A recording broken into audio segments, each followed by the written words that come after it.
Звучат государственный гимн Российской Федерации и гимн Республики Башкортостан.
Представляем арбитра сегодняшнего матча. Судьи Федерации хоккея России. Главный судья Дмитрий Парфенов, Алекс Закиров.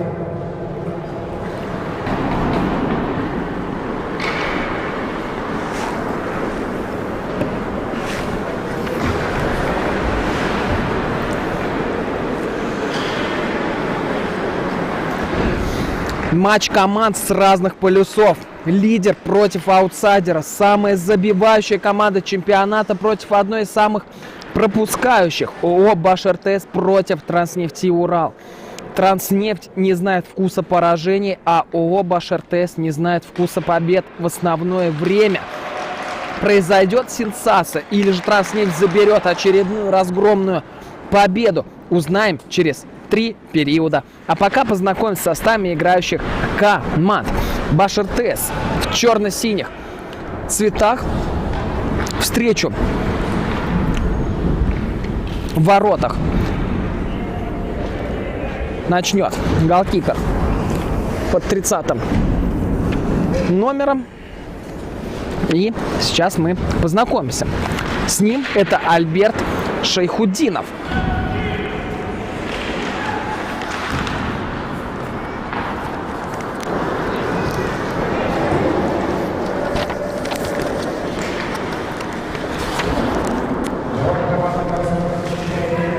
Второй вратарь под первым номером Вильданов Вадим Маратович. И, внимание, Транснефть с первых секунд в белых цветах демонстрирует свои чемпионские амбиции. Так вот, «Башртс» первая пятерка: Вахитов Эдуард, 88-й, 11-й Алимжанов Кайрат, 10-й Чернов Андрей, 83-й Харитонов Александр, 21-й Фролов Михаил.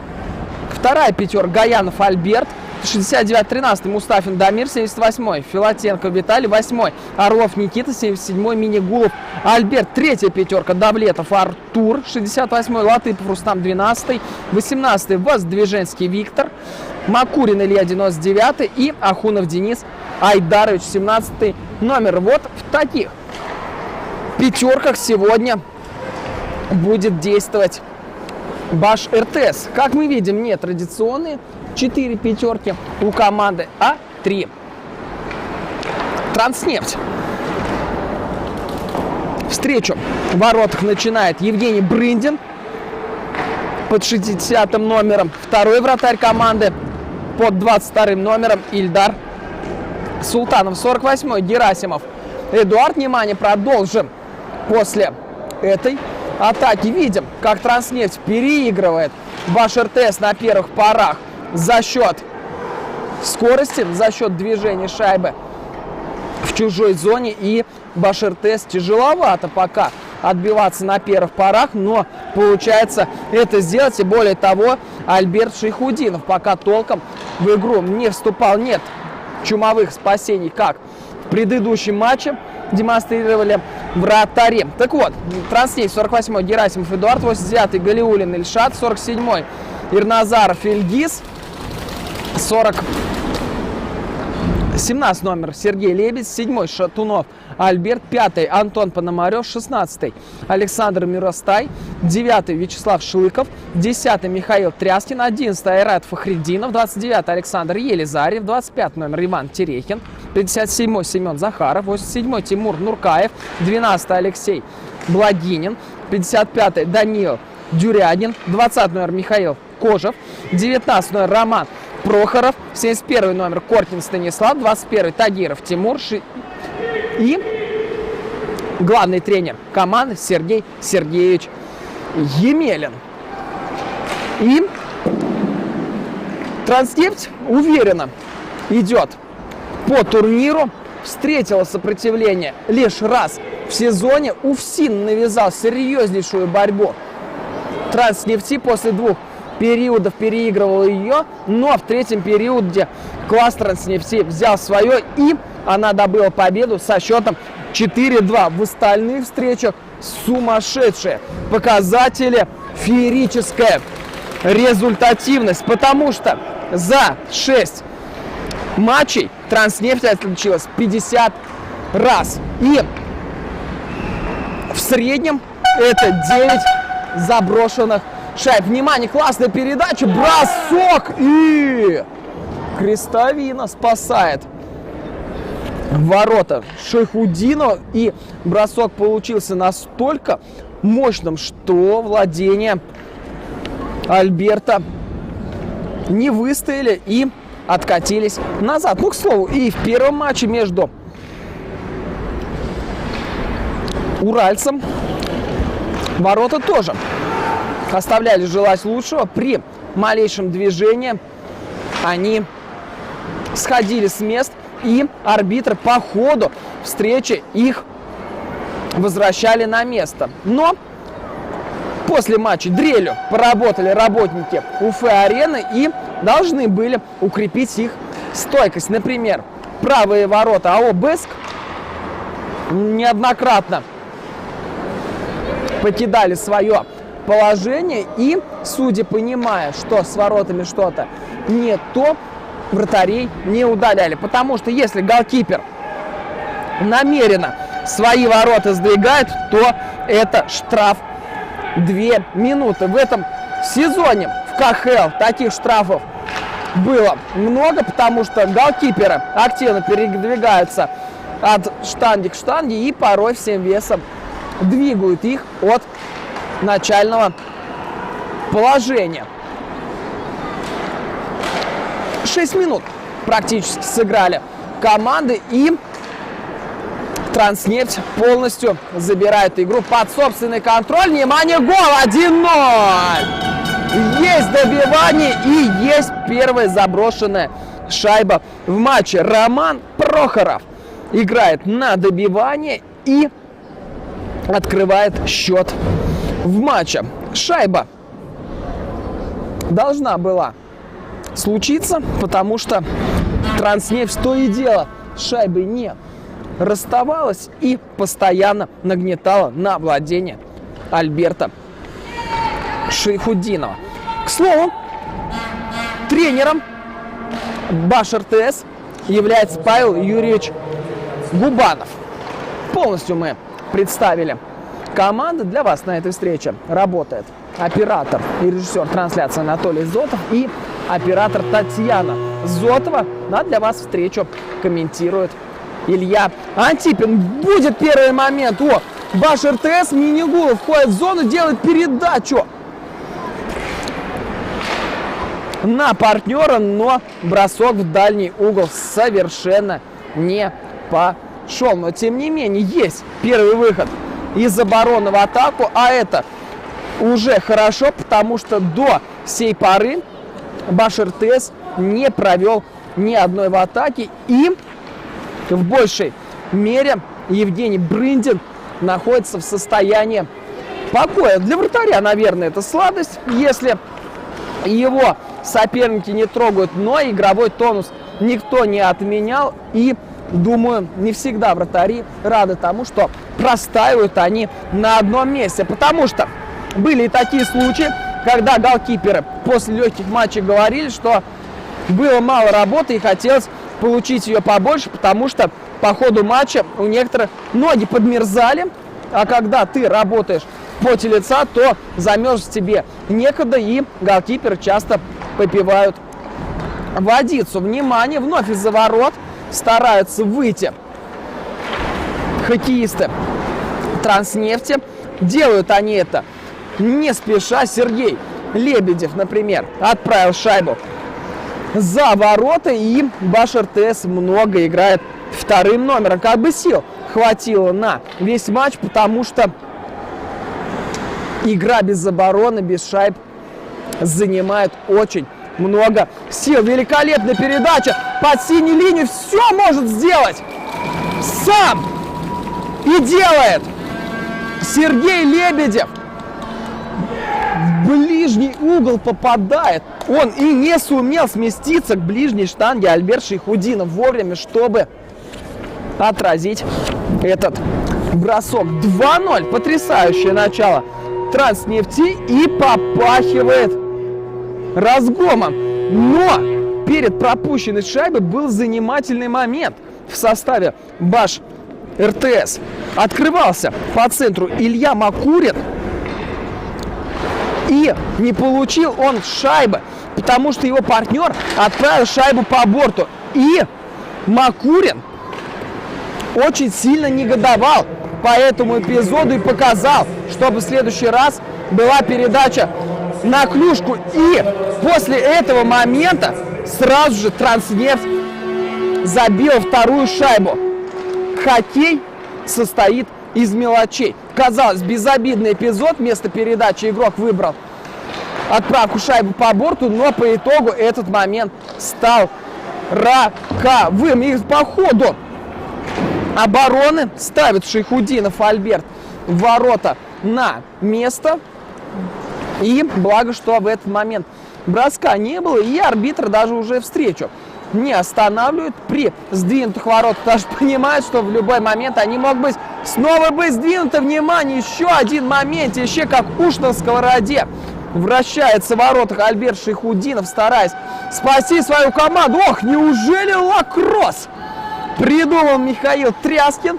Хотел из-за ворот он поднять шайбу, но не получилось. Сошла она у него с крюка, и в итоге игровой снаряд лишь облизнул сетку ворот с внешней стороны.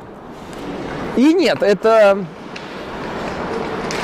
Роман Прохоров хотел исполнить лакросс, но немного не получилось. На молодежных чемпионатах мира такой прием очень популярен, и такие голы настоящая роскошь. Мячков, российский хоккеист, любил забивать таким методом. И забивал исправно не только в континентальной хоккейной лиге, но и за молодежную сборную России. Внимание, прекрасный бросок. Очередной раз находится Роман Прохоров, и мимо створа пролетела шайба. Транснефть уже после 6 игр имеет солидный запас от середины таблицы и даже от третьего идущего хоккейного клуба БГК. Хотя, если обновить таблицу турнира в режиме реального времени, то после сегодняшней разгромной победы АО «Бэск» уже взлетел на третью позицию и потеснил БГК. И может, кстати, «Бэск» закрепиться на втором месте, потому что БГК сегодня будет выступать против УФСИН, второго гранта башкирской хоккейной лиги. И не вариант, что БГК наберет сегодня очки. Нет, все возможно, ни в коем случае не списываем со счетов третью команду башкирской хоккейной лиги, но тем не менее это будет сделать довольно сложно, но тем не менее. Сложно не значит невозможно. Есть еще один голевой момент. Орлов выкатился на ворота, бросился Кисей, но в створ ворот не попал. Так вот, Транснефть имеет солидный запас, даже от третьей строчки, не говоря от середины таблицы и не говоря уже про остальные команды. И если Транснефть сегодня заберет 3 очка в поединке против Баш-РТС, то наберет 21 очко в турнирной таблице и потихоньку старается первая команда лиги оторваться и от УФСИН, потому что видим, с каким запасом прочности выступает Транснефть, и бросок по воротам очередной с кистей нанес Минигулов Альберт, но попал в соперника. И Транснефть — это действительно грант башкирской хоккейной лиги, потому что хоккеисты невероятно сильны в индивидуальном плане. Также командные действия тоже отточены до автоматизма. Но тем не менее, болельщики верят в свою команду, и плакаты вывешены на этот матч с надписями «Знаем, что сложно, верим, что сможете». Думаю, этот плакат обращен как раз-таки Баш-РТС 102, потому что для Транснефти не сказать, что турнир проходит сложно, наоборот, на легкой ноге действуют хоккеисты, и в определенных случаях даже наверняка могут и добавить. А вот Баш-РТС стремится добыть первую победу в сезоне в основное время. Пока только один раз познали хоккеисты Баш-РТС победу, и эта победа дала серии буллитов, как мы говорили, и переиграл Баш-РТС никого иного, АХК БГК. Внимание, контратака может получиться номинальных хозяев, но Ахунов не достал шайбу, скользнула она от него, и как не тянулся Денис, нападающий третьего звена Транснефти, достать до нее не получилось, но Транснефть вновь набирает солидную скорость. Внимание, передача на пятачок, бросок в касание. И наносил бросок Сергей Лебедь, но переиграй голкипера не сумел. В предыдущий раз Ахунов не сумел достать до шайбы, но может достанет шайбу сейчас, но по пятам идет за ним Ильис Ирназаров. И вновь забирают игровой снаряд хоккеисты Транснефти. Внимание, выход 3-2, ни с кем не стал делиться нападающий. Галиуллин Ильшат, это был, сам бросил с кистей и не попал, но тем не менее вторая волна атаки назревает у гостей. Ирназаров этой шайбе ждет подключения партнера, дожидается он Алексея Благинина, который также в касании нанес бросок с опаснейшей дистанции и вновь выручил команду Альберт Шейхудинов. И пока только так хоккеисты Баш-РТС играют на контратаках, стараются подловить соперника, но игроки Транснефти не боятся высоко подниматься, не боятся всей пятеркой углубляться в зону Баш-РТС, потому что ноги у них быстрые, и при каждой потере шайбы они успевают воротиться назад. И, дорогие друзья, нередко услышишь на малой арене Уфа-арены болельщическую дудку. Популярна особенно она была в 2010-х годах, 11-х, 12-х и до 2010-х годов, когда я еще маленьким ходил на дворец спорта, еще тот, который был до реконструкции, красного цвета, и для Салавата Юлаева дворец спорта был домашней ареной. И Шейхудинов тем временем, Альберт, совершает еще одно спасение, бросал поворотом низом. Алексей Благинин бросал опасно низом, и более того, шайба изменила траекторию после рикошета, поэтому Шейхудинову было непросто сориентироваться, но тем не менее с игрой ловушкой и с реакцией у Альберта Ринатовича полный порядок. Тем временем меньше минуты остается до конца первого периода. Транснефть имеет колоссальное превосходство, но преимущество, откровенно говоря, не такое солидное, зная Транснефть и зная, сколько шайб она любит забивать. Например, после первого периода сегодня АО «Бэск» переиграл «Уралец» со счетом 3-0. И после матча некоторые болельщики недоумевали, как же так, как «Уралец» так отдал игру. Более того, у «Уральца»-то были моменты для взятия ворот, но блистательного Сидоренко переиграть получилось лишь один раз. И сегодня также классную игру демонстрирует в воротах Альберт Шейхудинов, и его мастерство сохраняет команду на плаву. Все, первый период закончен, Транснефть выигрывает 2-0. Вернемся на лед через минуту.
Отдохнули, можем продолжать. После 17 игровых сыгранных минут Транснефть ведет со счетом 2-0. Мы отмечали в первом периоде плакаты, вывешенные в честь АО «Баширтес», но также есть и много болельщиков со стороны Транснефти, которые заряжали активно в перерыве команду любопытными кричалками. И настоящий хоккейный праздник царит на малой арене Уфа-арена. И в первом периоде не было удаления, и первое случилось в самом дебюте вторых 17 минут. На 2 минуты Сергей Лебедев отправился, и посмотрим, сумеет ли Баширтес в большинстве что-либо придумать у ворот Транснефти. Но закрепляется в зоне, есть передача в центр, но не лучшая по качеству она была, но тем не менее хозяева сохранили шайбу в зоне, не позволили Транснефти выйти в контратаку, и будет даже опаснейший бросок в сторону ворот, и Никита Орлов наносил выстрел, и он же закрыл вновь зону, хотя шайба шла на очень неудобной высоте, но, к большому сожалению для Баширтес, он лишь продлил пребывание своей команды в зоне Транснефти ненадолго, потому что со второй попытки гости шайбу выбросили, и в меньшинстве начинают атаку. Гости возглавляет наступление Александр Елизарев, смещается за ворота. Он, в принципе, может там находиться некоторое время, потому что Транснефть грамотно убивает секунды меньшинства, и Баширтес очень непросто вернуть шайбу под свой контроль. Но в итоге возвращает ее, и Орлов стремляется к воротам. Внимание, один в один выход, но теряет шайбу, и теперь встречная атака Транснефти. Внимание, выход 1-0, бросок по воротам. Красотища! Какую красотищу забивает Роман Прохоров. В первом периоде пытался он из-за ворот исполнить лакросс, но сейчас он вылетает на свидание с Шейхудиновым и с неудобной руки отправляет шайбу под перекладину в ворота. Защитник Баширтес всем видом демонстрировал арбитру, что не было гола, но судьи находились рядом с эпизодом и момент броска видели, и взятие ворот зафиксировали. Транснефть разве что в большинстве сегодня еще не забивала, потому что Баширтес действует дисциплинированно, в обороне не нарушает правила лишний раз, и Пока 0 минут штрафных у хозяев. А Транснефти не страшно удаляться, потому что контратаки разящие, быстрые, и такие контратаки приносят результат. Тимур Тагиров нанес бросок с кистей, но на месте Шайхутдинов еще один могучий бросок от Даниила Дюрягина.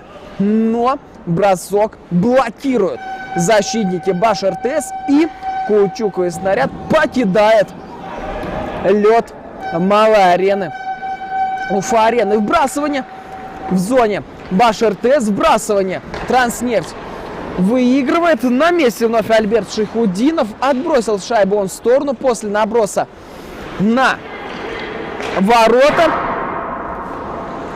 И правильно сделал, потому что перед собой голкипер не имеет права отражать бросок только в самых безвыходных ситуациях, потому что если вратарь бросок отражает перед собой, то велик шанс добивания. А если голкипер в сторону отводит бросок, то уже добить шайбу ворота из опасной дистанции очень и очень сложно. Рождественский своевременно вышел из зоны соперника, но поймать шайбу на синей линии он не сумел. И, внимание, момент, Ахунов в нос шайбы бросает сильно, но чересчур сильно. Так что шайба ушла из зоны.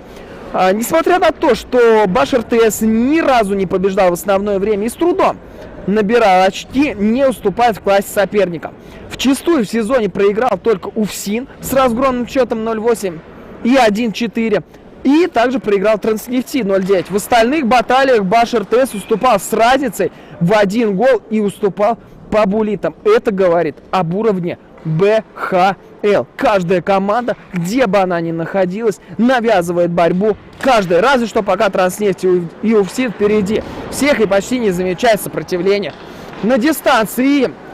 И если так и будет продолжаться, то БХЛ, в принципе, можно сравнивать с образцом КХЛ прошедших лет, когда в России господствовали ЦСКА и СКА. В этом сезоне КХЛ гораздо интереснее, гораздо матча насыщеннее, и ЦСКА и СКА уже не являются такими фаворитами, как это было в прошлом сезоне. Но и то, при господстве ЦСКА другие команды умудрялись поднимать заветный приз над головой. И элитный, например, в этом сезоне Салават Юлаев является темной лошадкой континентальной хоккейной лиги. Главное, чтобы, как в прошлом сезоне, не оступились на Адмираль. Так, и внимание, а где у нас, товарищи, арбитр? Потому что только этого нам не хватало, потому что БХЛ, в первую очередь, это любительский турнир, и команды уважают друг друга, но здесь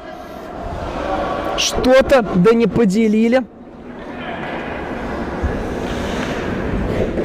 Андрей Чернов и Алексей Бладинин. И обоих судей отправили за грубость. Но ситуация была под контролем. Да, хоккеисты обменялись любезностями, но, обратите внимание, никакой драки в помине не было.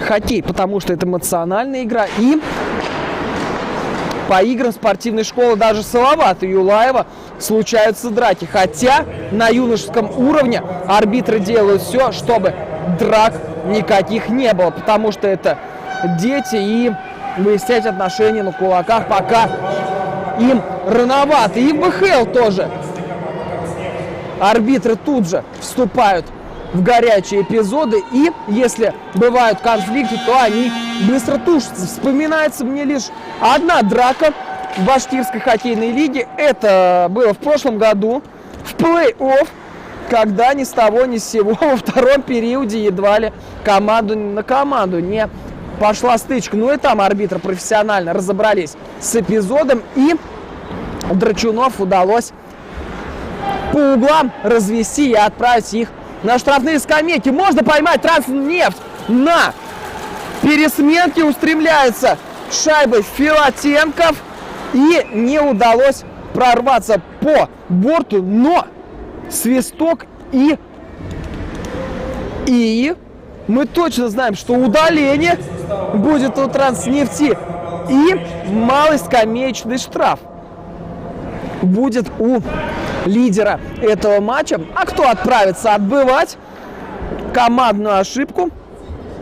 И на скамейку отправился Семен Захаров.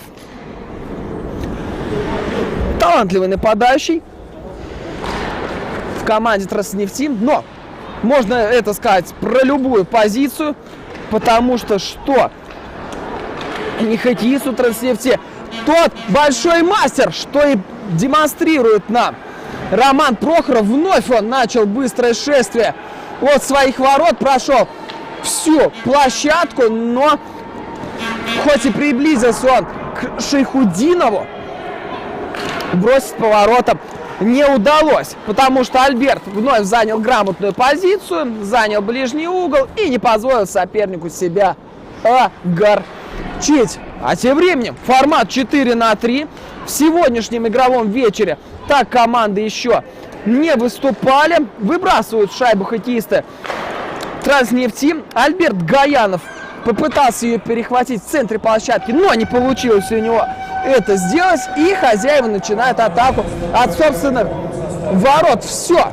Баш-РТС в полном составе играет, но меньшинство у Транснефти еще есть. 55 секунд необходимо гостям выставить в меньшинстве или забить вторую шайбу в неравных составах в формате 4-5. Что и делает Ильгиз Иразаров. Просто красотища. Фантастическая статистика. 4 гола в матче забито. 50% заброшенных шайб в меньшинстве. Большая редкость для современного хоккея. Было бы неудивительно, если бы Транснефть забила в большинстве столько. Даже не Транснефть, а другая команда. Тогда да. Такому показателю нечего было удивляться. Но тут и третья шайба таким макаром в меньшинстве может оказаться в воротах Транснефти, потому что Баш-РТС пока освежал силы. Игроки Транснефти уже сменились и в полном составе играют. Гости, бросок по воротам не сильный нанес Алексей Благинин. И вновь на месте Альберт Шайхутдинов. И по половине матча выступает вратари Транснефти Урал. И сейчас мы увидим в деле Ильдара Султанова. Не так много работы было у Евгения Брындина. Поздравим мы Евгения с сухарем. Поблагодарим его за этот матч. Но если и была работа у Брындина, то он с нею справился на 5 с плюсом. И Транснефть разгуливает по трибунам. Такой заряд заряжают болельщики при поддержке Дудки. К слову, сейчас на Уфа-арене не так много этого инструмента болельщика, но от этого поддержка на большой Уфа-арене не становится тише, потому что Салават Юлаев проводит потрясающий сезон. Да, бывают такие огрешности, как с Кунь-Лунь Ред Стар, но тем не менее Уфа-арена забивается до отказа и 5-0. Даже всей командой не радуются хоккеисты Транснефти. Михаил Тряскин забросил шайбу, и этот бросок оказался настолько неожиданно для Альберта Шайхутдинова, что он не сумел даже шелохнуться и на прямых ногах встречал этот бросок. Но как предугадать такой выстрел? Потому что перед глазами у Шайхутдинова были и защитники, которые, к слову, перекрывали обзор, и не могли никак они помешать нападающим. Но это никак не гол голкипера. И 5-0 счет в матче. Интересно, получит ли сегодня игровую практику второй вратарь Баш-РТС Вадим Вильданов? Это мы и узнаем. Но Вадим пока не подает признаков разминки. И значит, Альберт Шайхутдинов с большой вероятностью проведет весь матч. Можно было вылетать хоккеиста Баш-РТС 2-1, но не сумел укротить шайбу Харитонов. Предательски она ушла из-под его контроля. И вновь Транснефть в атаке, внимание, заход на шестую шайбу, все у них получается. Абсолютно все. Роман Прохоров отличается в этом матче в очередной раз. 6-0. Это тотальный разгром. И, как мы уже говорили, в среднем Транснефть за матч забивает 9 шайб. И интересно, преодолеет эту отметку хоккеисты Транснефти сегодня с большой вероятностью, да, преодолеет, потому что во втором периоде еще игра 4 минуты и 17 секунд, и еще есть целый третий период в 17 игровых минут, а значит, голы будут, и можно повесить вопрос на повестку дня, забьет ли Башар-ТС, потому что моменты есть у Орлова, и вот он бросок, еще момент есть у Никиты, но вступает в игру Ильдар Султанов. Для него это были первые задачи в матче, и он справился с ними с высоко поднятой головой. Альберт Минигулов разгоняет атаку,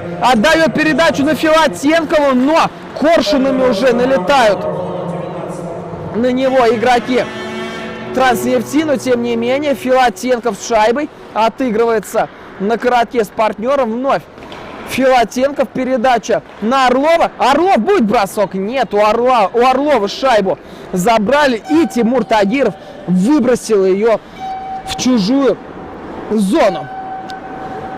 Хоккеисты Транснефти не сумели закрыть борт, но им это особо и не надо, потому что победа почти в кармане у лидера, и преимущество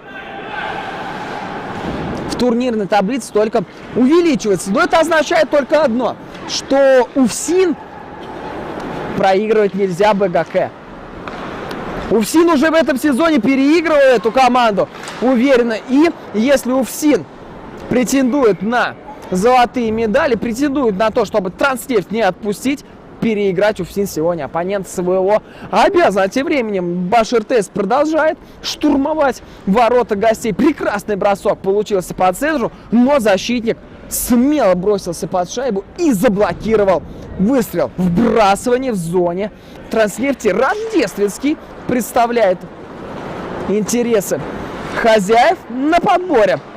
Альберт Шатунов, и отправил шайбу он в центральную зону. Нету фолов, показывает арбитр, но и не теряет равновесие от легкого контакта игрок Транснефти. Пойдет ли вперед Макурин? Нет, не пошел, потому что его с большой форой опередил Галиуллин. Ильшат, и внимание, будет ли контратака?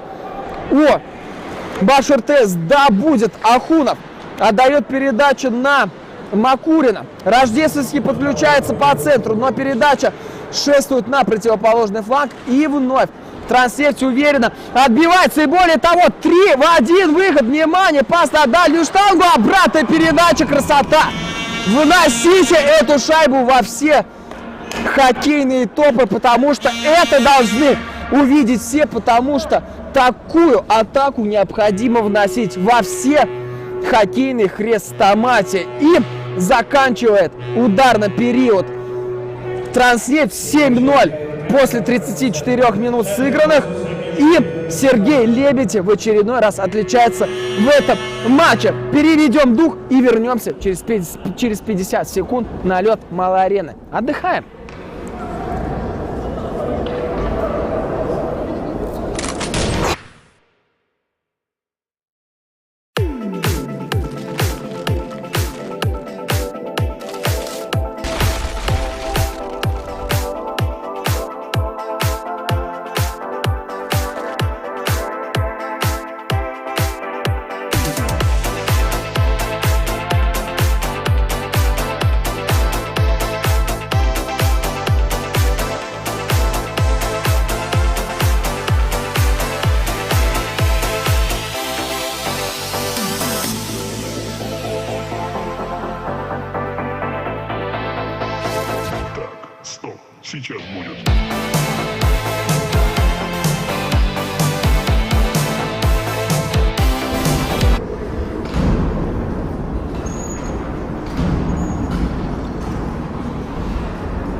возвращаемся на лед Малой арены, Уфа-арены, дом спортивной школы Салавата Юлаева и дом Башкирской хоккейной лиги,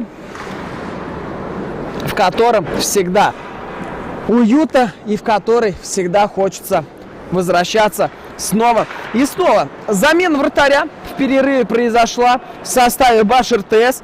Вадим Маратович Вильданов сменил на посту Альберта Ринатовича Шейхудинова. И мы посмотрим, как будет справляться со своими обязанностями Вильданов. И Вадим впервые в этом матче вступает в игру и вступает уверенно, забрав шайбу намертво щитками.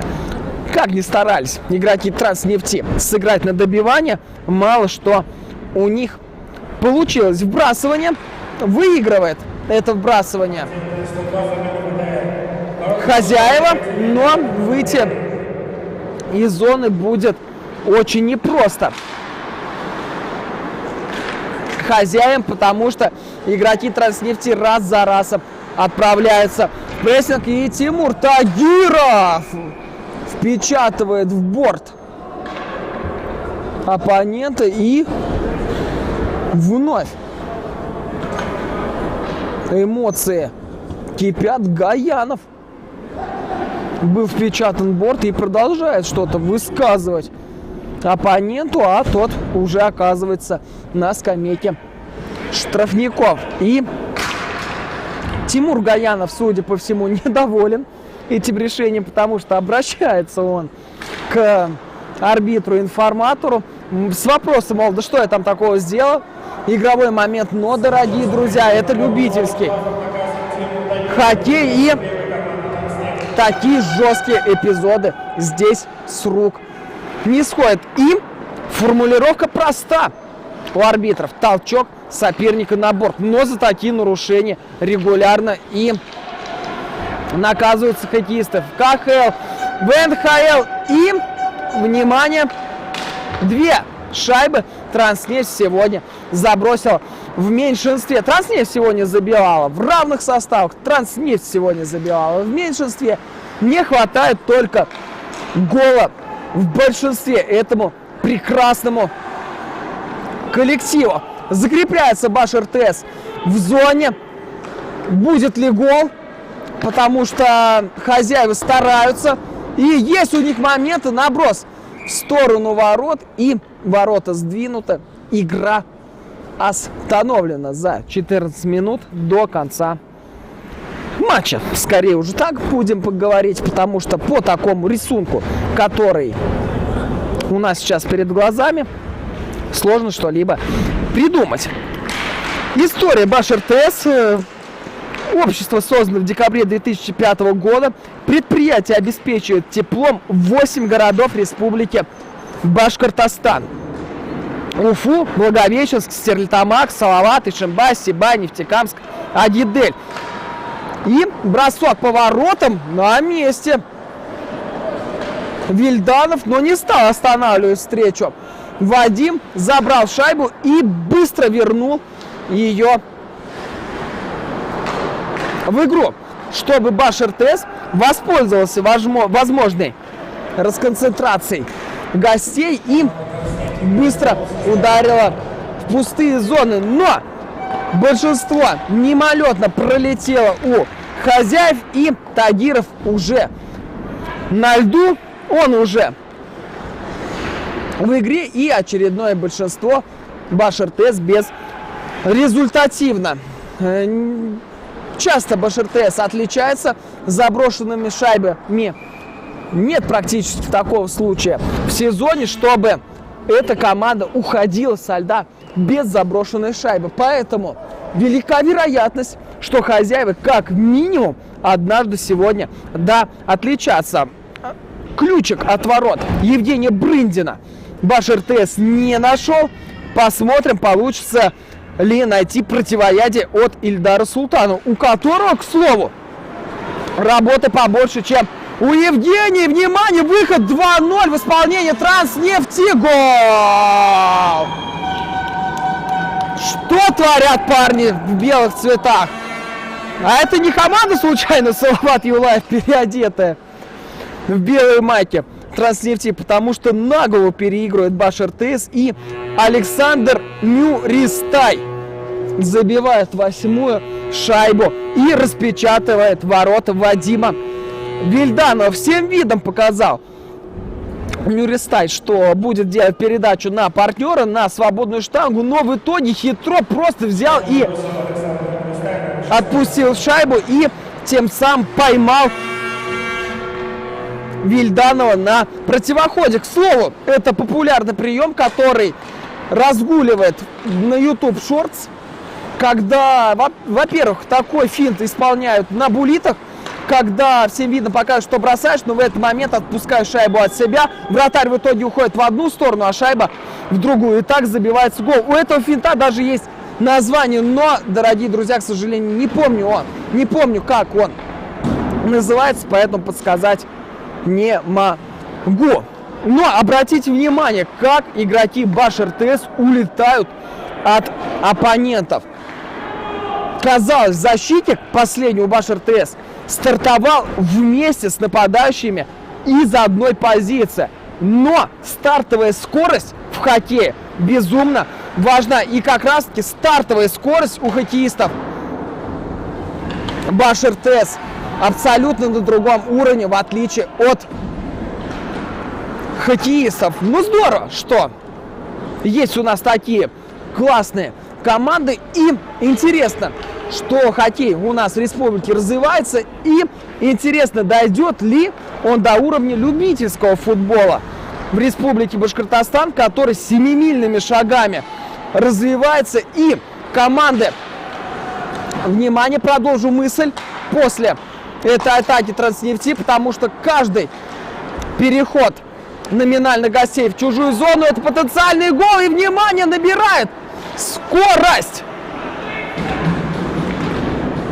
Фролов, но не сумел он улететь от оппонентов. И, внимание, вновь у нас контакт, и вновь у нас стык, и если удаление в этом матче. Нет, удаления нет, выбрасывание просто выносится в нейтральную зону. Так вот, хоккей у нас развивается любительский в республике благодаря такому амбициозному проекту, как БХЛ. Любительский футбол у нас на высочайшем уровне. И осенью в формате 8/8 в чемпионате Республики Башкортостан первые две команды летом улетают на чемпионат России. И пока продолжил я свой сказ, Прохоров забивает очередную шайбу, и дежурные 9 голов Транснефть за матч забивает. И так вот, если команды футбольные, любительские, отправляются на чемпионат России в Сочи, также осенью, то почему бы такой же не придумать и в любительском хоккее в России, когда проходит чемпионат в каждой республике или в городке, и, допустим, первые две команды отправляются представлять республику на чемпионате России. А, к слову, Михаил Тряскин забил шайбу, а не Роман Прохоров. Исправились мы. Внимание, еще бросок по воротам, и на месте Вадим Вильданов. Потому что интересно будет посмотреть на чемпионате России за такими классными командами, как Транснефть и УФСИН. УФСИН еще в прошлом сезоне доказал свой уровень. Во-первых, УФСИН разнес практически всех по ходу регулярки, но в плей-офф, опять же, немного не хватило им, чтобы одержать победу. Сейчас УФСИН продолжает радовать своих болельщиков классным хоккеем, и появилась такая команда, как Транснефть. Классно играет Вильданов. Выбросил клюшку вперед и прервал передачу. Выход 3-3 в исполнении Баш РТС. Необходимо быстрее расставаться с шайбой. Есть передача в центр и есть опасный бросок в исполнении Минигулова, но шайба прошла рядом со штангой. Внимание, еще один выстрел. И рядом со штангой просвистела шайба, и не зашла она за ленточку. Но не забиваешь ты, забивают тебе, может сработать и такая пословица, но бросок заблокирован, и 10-я шайба, по крайней мере, на данный момент лишь отсрочивается усилиями хозяев, но есть еще один бросок. Опасный в дальний угол. И вновь шайба проходит рядом. Со штангой. Прохоров за воротами, но его плотно опекали и сумели отбиться хозяева. И более того, могут они вылетать в свою атаку. Минигулов самостоятельными усилиями проходит вперед. Орлов забивает! Есть гол престижа от Баш.РТС. И кто, как не Никита Олегович, заслуживает этот гол. Орлов сегодня самый опасный игрок Баш.РТС и один из самых бьющих в команде. И вот, наконец-то, под занавес третьего периода шайба заходит в ворота. Не удалось Транснефти сегодня выйти сухой из воды. Не удалось Ильдару Султанову повторить достижение Евгения Брындина. Но не страшно. Главное ведь победные очки в копилке, а не сухари, допустим, или разница колоссальная.